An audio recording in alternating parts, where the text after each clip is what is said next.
We want to show you some of the destruction from last night's unlawful demonstration.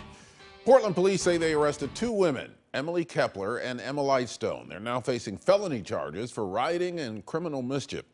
Elise Haas is out checking out the damage the group left behind. She joins us live in Northeast Portland right now. Elise? Ken, what we're looking at right now is the U.S. Bank, which is really close to the Portland Police Precinct.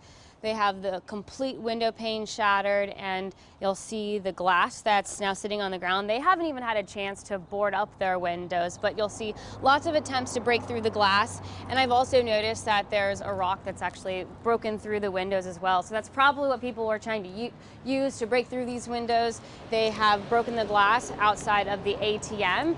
And now that the sun's come up, I actually just noticed that there's another window around the corner that somebody threw something through to break it. And so this business has experienced a lot of vandalism overnight, but it is not the only business. We've also seen damage to the Popeyes. Take a look at these photos. You can see that the employees at the Popeyes last night had to stay late in order to clean up all of that glass. There was a handful of their window panes that were completely shattered through, and then police had to come out and secure the area so that way nobody would get in.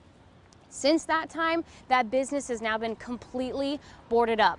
There's also another restaurant that was hit just across the street, and that was the Subway restaurant. In this photo, you can see one of their window panes that was shattered as well. Since this morning we have driven by, and they have covered it up with some cardboard. That's all they have at the moment. And another place that's been damaged is the Boys and Girls Club, and that building is directly adjacent to the Portland Police Precinct, and you can see their window panes in these photos shattered. And it's really ironic because you'll notice in these photos they even had paint on the windows saying like Black Lives Matter and Make Today Matter. So the irony here is very real. And coming back out here live, I'll just show you that there is new signs of graffiti.